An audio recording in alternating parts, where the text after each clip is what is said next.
This is a story about a dude named Lane. He moved to the mainland and bought one place to stay. And then one day he went try to rent them out. And then he became one real investor man. Hey guys, this is Lane with the Simple Passive Cash Flow Podcast. Please go to the newly designed website. Spent a lot of money on that thing, and I want to see people not make fun of it and say it looks like blubber blew up and died anymore. Also, go and sign up for the Huey Deal Pipeline Club, growing in size every day. And that really helps us get better deal flow. And, you know, when I go in and I say I have serious investors, I get a little bit of insider knowledge. And if you guys want to reach out to me about the deals on there, there's always a story behind these things. And also, a lot of the talks I've been having, you guys can book a call and chat with me, have been friends of the first listeners to Simple Passive Cash Flow. So I really appreciate you guys telling your friends about it, hearing the feedback from new listeners and then the listeners of listeners. Today I have Rocky Lalvani. He is a financial coach. He is also in real estate. And I thought I'd bring him on the show today because a lot of the same teachings from the rich dad mentality, I thought we could bounce some ideas off each other. What I like is that, you really live a life of abundance and a lot of good ideas about teaching financial freedom to others. So Rocky, the first question I always like to ask is to get a little sense of what you're doing today is how much simple passive cash flow you're making and how are you doing it? Currently, I have 5 rentals, and the rentals bring in about $83,000 in rents every year. But I have it set up at the current time that all of that money is being used to pay them down as fast as possible. At this point in my life, I don't need the cash flow. I want it in the future. And so it was designed so that when I'm closer to retirement, which isn't probably a true word, but as I get older, I want the cash flow to pay for my life so I can do other things. I also flip properties. I think currently we have 3 properties in flow, and I have a partner on my property flips, and our goal on each property is to make about $20,000 on a flip. And most of these are first-time home buyer homes, so they're lower end homes. And in both of these situations, I don't really get involved in doing the work. I outsource as much stuff as possible to other people. So most of my time is just on the phone. So when did you start getting involved in, picking up passive real estate investments and the flipping? Rentals, I think in 2011. So that was probably towards the bottom of the market. And that's when opportunities started presenting themselves. I had always wanted to do real estate, and I just never took that step, and I regret that. So I'm 51 now, and when I was in college, I actually had a real estate license to sell real estate. And I did a couple deals when I was in college, and then I got out and I kind of got away from real estate. And over the years, I've always watched and learned, but I was always hesitant to jump in. And now looking back, I see what a bad choice that was. Again, though, looking back, I think had I got involved, probably the best time would have been around 2000. Interest rates were very different than they are today. No one knew that this is what was going to happen. I think back then interest rates were pushing 8%. So it's different cash flow in that type of a market. We call this the Han Solo moment. If you're familiar with Star Wars, Han Solo and his buddy Chewbacca were cruising the galaxy as low-life smugglers, but then crossed paths with the right people, Luke and Leia, and their lives took a pivot point. So maybe describe the change that happened, because you obviously did something before you found real estate and the passive income lifestyle. What was it that was the catalyst for that change? So I had always wanted to do real estate, but of course, taking the first step is the hardest. And it's 2011, and literally I got hammered in the stock market really bad in 2008. I didn't realize that I didn't think the stock market per se was overvalued in 2008 as I did in 2000. But what happened was the real estate collapse caused a global collapse. So it was kind of a domino effect. And at that point I was like, very hesitant to get back into the market, and I wanted to diversify. And so I was talking with a friend of mine who was in a rental, and I was like, oh, I always think about buying a house and creating a rental. I just haven't done it yet. And he said, oh, well, we live in a rental and we really hate it. We'd love to live in a house. Let me think about it. And 3 months later, he calls me up and he says, I want to take you up on your offer. We'd like to rent a house from you. I was like, oh, crap. Now I got to go do something. And I did. And I went out and we found a deal and we made it happen. And once I took the first step and learned how to do it, then all of the future steps became easier. And same thing kind of happened with flipping houses. At that time, foreclosures were just a dime a dozen, and it was easy to get in and not get hurt.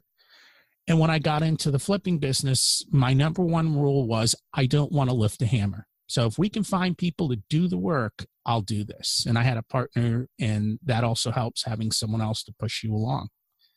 So those were probably the two pivot points for me. Very rare that somebody, they wake up or they have some internal thoughts and they make the choice on their own. It always seems to be a sort of external trigger, huh? Absolutely. Something's got to get you out of your current position, and trying to get you moving is probably one of the most difficult things. So Rocky, what's your worst life or business moment, and what did you do after, and what was the lesson learned? Honestly, I think the biggest hit I took was when the stock market crashed in 2008, 2009. In 2000, I knew the market was in a bubble. It was clear as day, and I got out considerably in 2000. I got back into the market in 2003, and I had a wonderful run from 2003 to 2008, 2009. At that point, I'm looking around and I saw real estate was just crazy. I mean, the loans they were handing out, the valuations, it made absolutely no sense. And we all know what happened. And at the bottom of the market, when stocks were way down, I think the market at that point was down around 6,800. I just threw in the towel and said, enough losses. And that was the biggest mistake. I sold when I should have been buying. And had I not done that, it would have made a difference of 6 to 7 figures. And so now I know that the next time things become cheap, I need to have the courage to run in when everyone's running out. You're someone who I like to chat with, people who've been through a couple market cycles. Obviously, we're in a seller's market right now, and things are pretty high. What is your impression of the current economy, or certain, where evaluations are today? Are things a little bit ridiculous, and are we looking for another recession in 6 to 18 months? What are you seeing? That's difficult to answer because I think each segment is a little bit different. As we look at interest rates today, I don't think we've ever been in a time where interest rates have been this low. I remember a time where interest rates were actually 18%, where you could go put money in the bank and get 18%, which is just crazy. If I could do that today, I'd be, in hog heaven. I don't think we've ever been in such a time that interest rates are this low. And because of that, I think now is a good time to borrow long-term, because you can lock in capital at very low rates, guaranteed for the next 15 to 30 years. That's a smart move. The stock market currently is at very high valuations. Compared to historicals, it's pretty high. Does it mean it's going to not go up anymore? No, it can still continue to go up. It's just that when the market is so high, you just have to be ready that the market is going to come down at some point, and not join the euphoria and think that there's never going to be a bad point. So be ready to pivot on that side. I think real estate is very locally driven. So that's a question you have to look at your local markets and ask yourself a question. Can I buy real estate?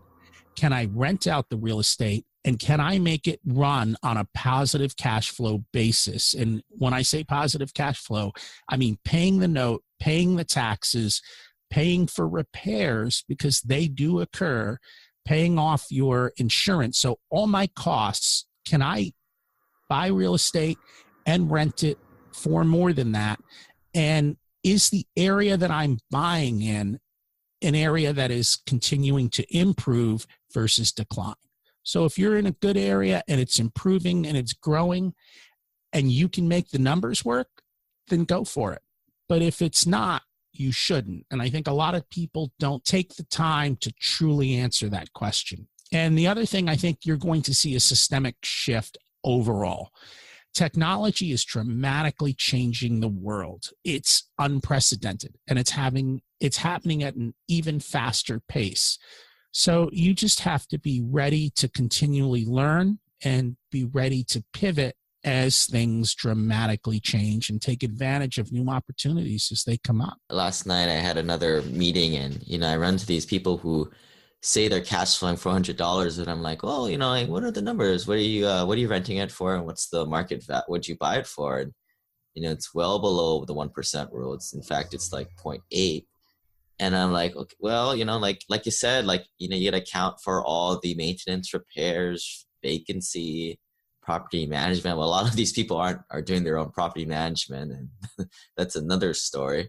But it's got a cash flow, because when things go bad, that's your safety net. That's the difference between the jokers in 2008. You got bombed out, and cash flow investors, and key distinction there. It's getting harder and harder to find, like, like the turnkey stuff, because you're not doing any sweat equity. It's hard to make that stuff cash flow. So it's super critical in your due diligence stage to know exactly what you're doing, so you can get every single dollar via negotiations, or everything that's worth it to you.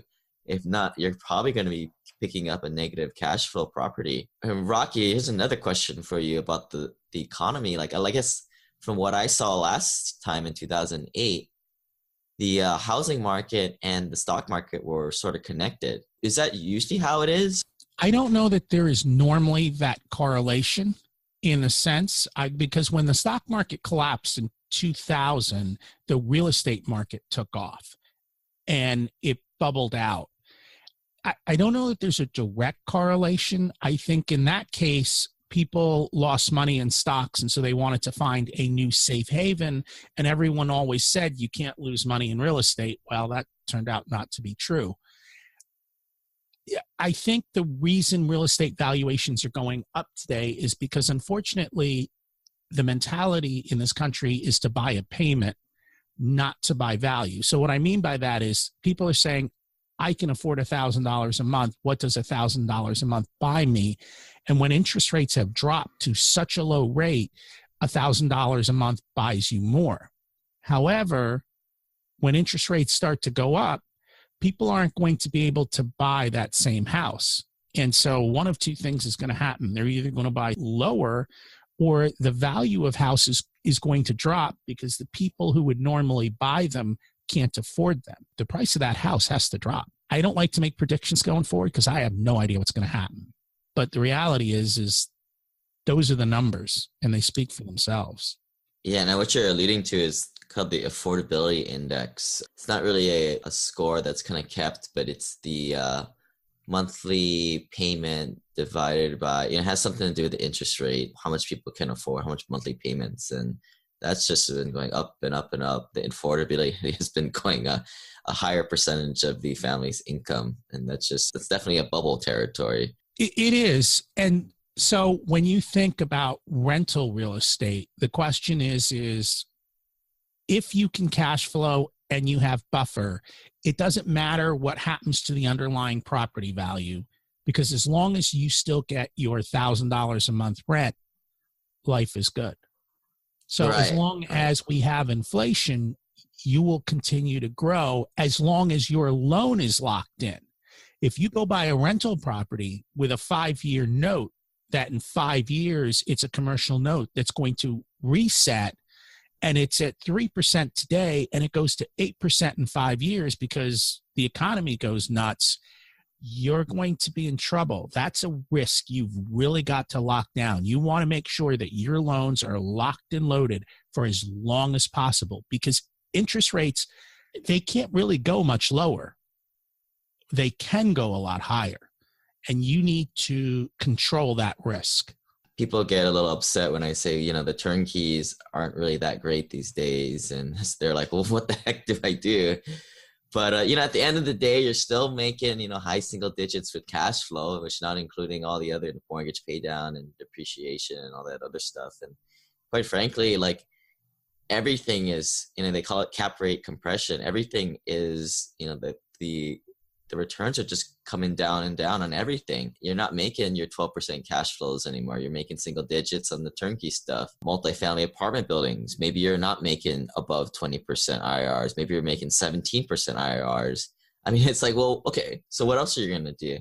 If you want to go flip a house and hope that the music doesn't stop, go ahead. The inflation isn't going up as much, so that's kind of a saving grace. It's always a delta between inflation and what you're making is an important thing. What scares me about the stock market is, and the reason I'm not in it is because the last downturn, you had these negative 400 point days, and I'm sure we'll see a couple of negative 600 point days. What you're saying is that may not be correlated to people getting the housing market coming down a little bit. I guess intuitively, I think people see their 401k shrinking and then they just stop buying houses. Am I just not seeing something else there? The last time around, it went different because when the stock market crashed in 2000, interest rates started to come down and everyone was looking for a new opportunity to buy and they went to real estate. But back then, real estate was a cheaper asset in that point. Today, real estate's gone up a lot and the stock market's gone up a lot. So they're both at historical highs. I don't know that real estate's at a historical high, but stock market's at historical highs. It may be different this time. When people do see their 401ks go down, they do get more concerned. They may spend a little bit less. And they also look for alternative investments. And that's what you have to think about. What are the alternative investments? And at this point, we already know that if real estate's not cash flowing, then it's not a good alternative investment. You've got to look at something else out there. So you're telling me that when things get bad, the Simple Passive Cash Flow podcast and the Richer Soul podcast might actually increase in viewership. Absolutely. Because then all of a sudden people have to think a little bit more about their money. They have to be more careful. And so they have to think about it a lot more. And I don't know where the next opportunity will come from. I'm not a person who says you have to invest in stocks. You have to invest in real estate. You have to invest in gold. I'm a person who says, where is the opportunity at this time? And does that opportunity fit you? I don't think real estate is for everybody. Not everyone is the right fit for real estate. So you have to look at your skill set and say, what is my skill set? What are the things that I can do? And how does that fit in? Now, even within real estate, a person who might be a good landlord might not be a good flipper. And a person might be in real estate, might be just better at sales and go be a realtor. So even within the class of real estate, there's different ways to be involved. And you have to match that up to your skill set, your needs, your desires, and see where they appropriately mesh across to find the right place for you. Because if you don't, you're going to get screwed because you're not in your zone. People call in from the podcast and I get to learn a little bit about their financial history and where they're at and what they're doing. And I find a lot of these guys, people that listen to podcasts, they're usually a lot of high performers, some entrepreneurs. I know like Amy Wan, she made the decision not to buy rental properties because her highest and best use is to put every single penny of her capital into her own business. This is something that I'm not quite as good. I know real estate and I know how to optimize it. And I tell people to do this, this, and this. But, some people, like you said, they don't want to be a landlord. What would you say is the next best thing? Again, it really depends on who you are. So I'm looking at a new opportunity now. When I look at my flips and I say if I'm going to make $20,000 on a flip, it take 9 months, right? By the time I buy a property, get the offer accepted, go to closing, 90 days to rehab, get a contract, sell it, that whole process takes a while. And at the end of it, I come away with $10,000, but I go through a lot of risk. So I'm thinking of hard money lending, which is go find a flipper who's really good at what they're doing and lend into them. And on a $100,000 investment, you could easily make 10%. And in today's market, 10% is phenomenal, which considerably I don't have to do anything at that point, right? Except lend the money and wait the year for him to flip it and give it back to me with an extra 10%.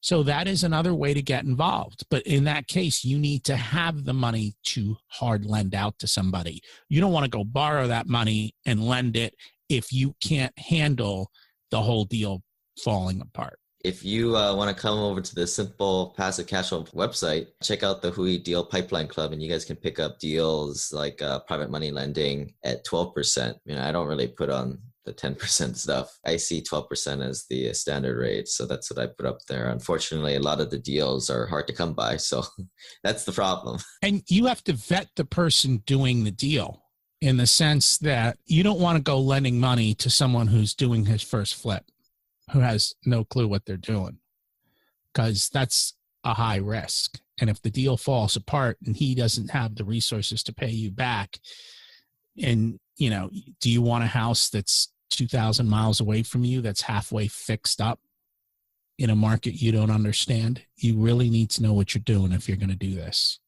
Yeah, and when I do private money lending, I currently have one note out and a second note. I don't invest private money lending, on flips in Seattle. Quite frankly, I think bet on the economy. If the economy corrects, that flip is kind of upside down. I invest in these flips out in the Midwest where I know I can rent it out. And that's the first question I ask. If this thing goes quarter of the way through the project and something happens and the flipper just goes AWOL on me, well, what can I rent that thing out? And that's kind of my my safety net I see. And that's how I underwrite the deal and look at it from a risk perspective. It's a little different than most people, but I have the teams there, and that's why we all work together and network. So in case something does happen like that, you know what to do. Not being one of the big boys in investing quite yet, aka the accredited investor in the eyes of the SEC, it's tough to find good options for investing. But then I started investing in the American Homeowner Preservation Fund, or AHP Fund, which is crowdfunding the mortgage crisis in America. The fund collaborates with existing homeowners to keep them in their homes. It's a way to make great returns while feeling good about making a social impact. After investing myself in the fund, it was awesome when they approached me to become an advertiser of the company. You can start investing with as little as $100, and if you want the free Burn Zone book, please send me an email to lane@simplepassivecashflow.com. Rocky, what's your current 2-week experiment that you're tinkering around with and a 6-month bigger project that you're working on?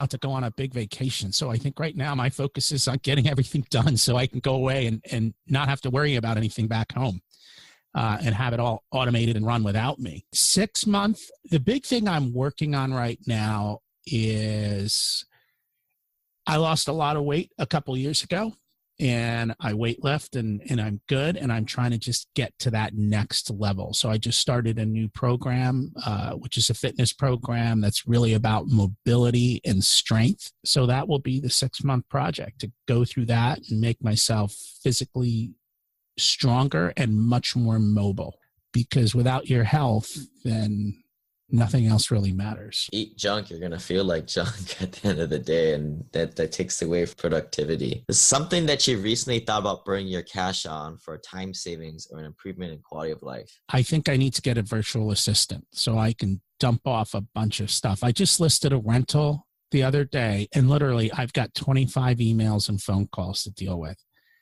And I do my own property management, and that's why I keep it just to 5 properties, because I can manage that relatively easily.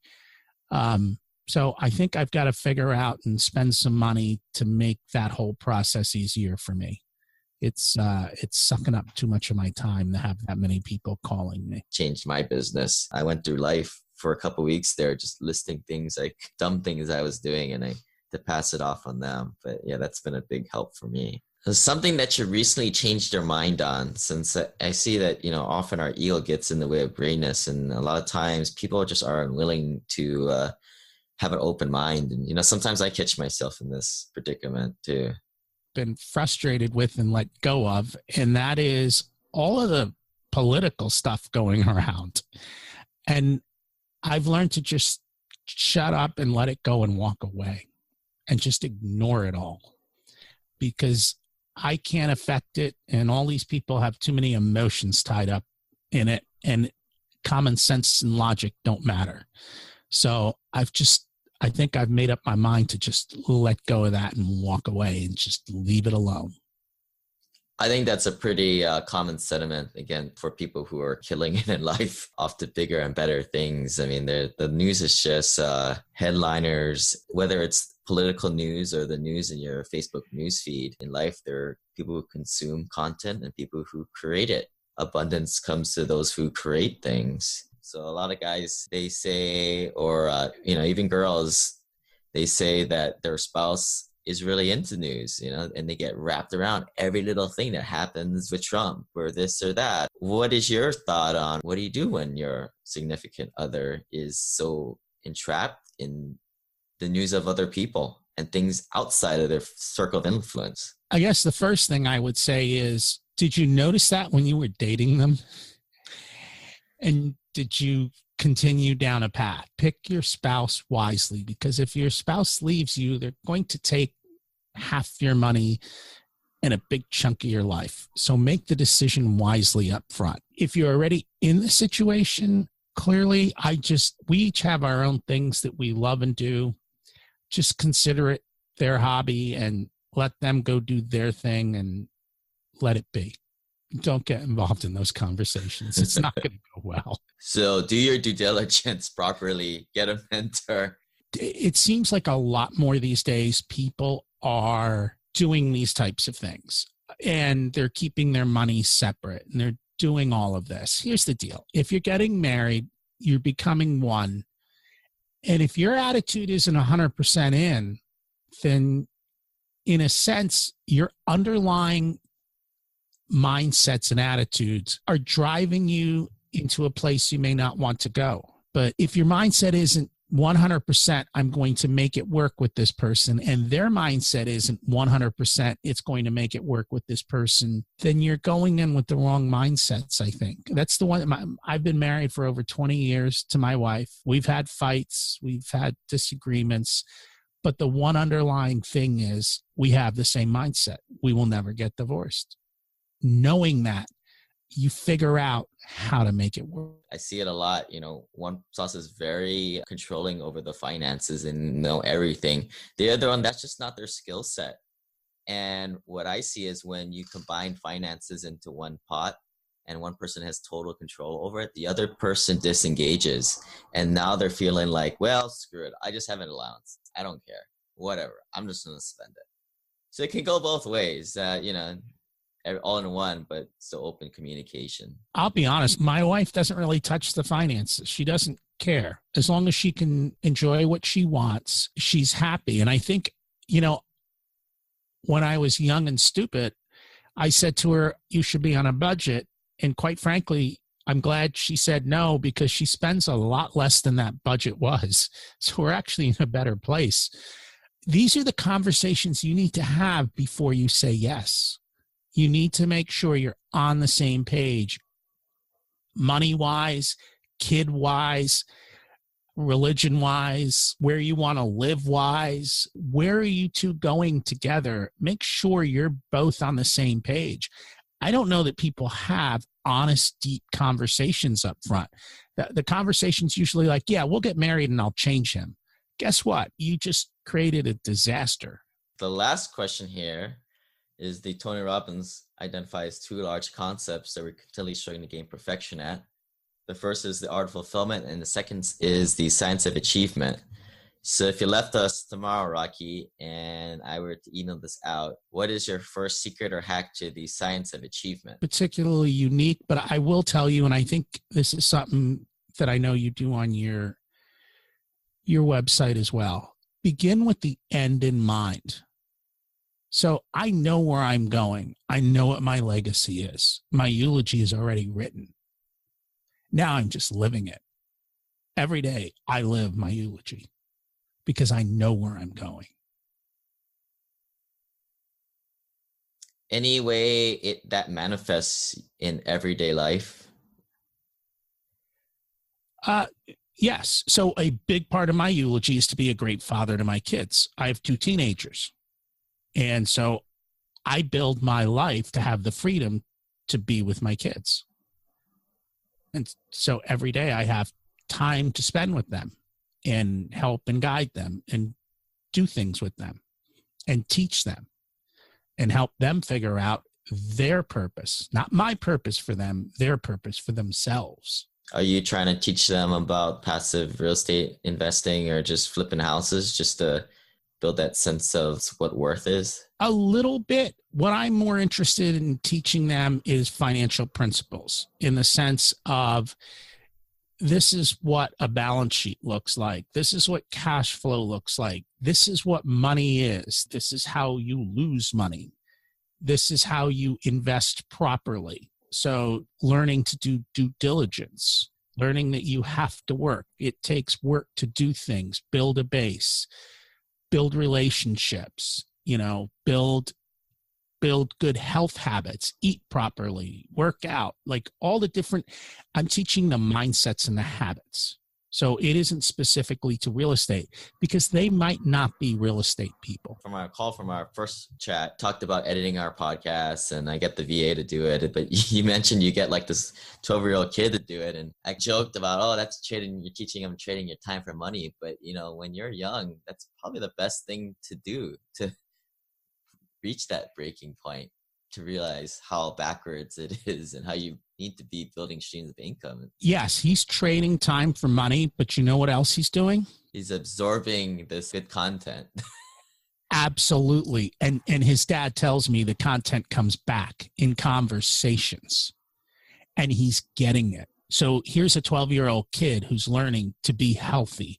He's learning his money mindsets. He's learning that he needs to create a purpose. He's learning I shouldn't trade my time for money. He's learning a skill. That kid can go out and create his own podcast now and know how to do things. He can start monetizing it, or he can teach other people how to do this. So he's learning skills that are transferable to whatever he chooses to do. It's interesting. Another thing that I remember you mentioned, and because we were chatting, and I said, oh, I want to do financial literacy one day, when I have the time and the money to do more nonprofit things like that, because I feel like people don't even know anything about, credit cards or investing. You said, that's a good idea, but if you're teaching kids or young adults, it's hard to teach them about a budget because they just don't have any. So what's your input there? How do you teach young people, or, the 30-year-olds who act like 12-year-olds about money? I think a 30-year-old is different than a 12-year-old. If you want a 12-year-old to learn about money, there's a very simple, easy way to do it. Give it to them. Give them money and say, you are responsible for X. Figure it out. So here's your school budget for clothes and school supplies. Here's your spending money for wherever. Go out and do it. And then sit there and mentor them. And when you walk into the store and they go, can I buy this? I go, you have money. You make the decision. And more often than not, you will be surprised at how quickly they will put the item back and the money back in their pocket, because it's theirs. They're learning that they have to give it up for something. That's for a 12-year-old. For a 30-year-old who hasn't learned this and has money and is in a mess, that's a lot more difficult of a thing to change. I think that person's got to want to change. And if they don't want to change and they're not willing to dig in and learn, there's so much free stuff out there. There's so much free content. If they're not willing to start and try and do something, there is nothing I can do for that person. And I think I've learned to just let go until they're ready and their mindset's right to learn and say, I want to fix this money problem in my life.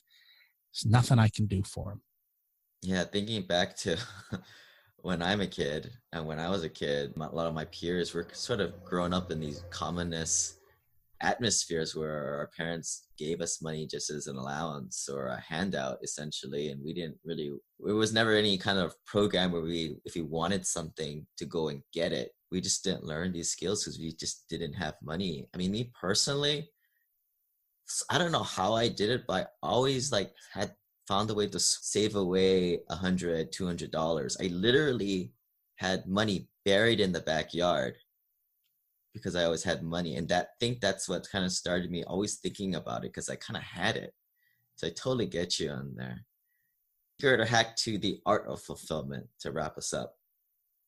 I think is just letting go, is just not holding on to things and just kind of letting go and saying, you know, this situation, this moment, this point is what I'm being offered, and just accepting it for what it is. Thing we missed? Any message you want to get out there? Contact information for people to get a hold of? People want to learn more about me and to listen to my podcast. It's Richer Soul. And you can go to the website, richersoul.com, and find links to the podcast or listen right there on the website. And that's probably the easiest way to find me. All right, Rocky. Well, I appreciate you coming on the show. Thanks for having me.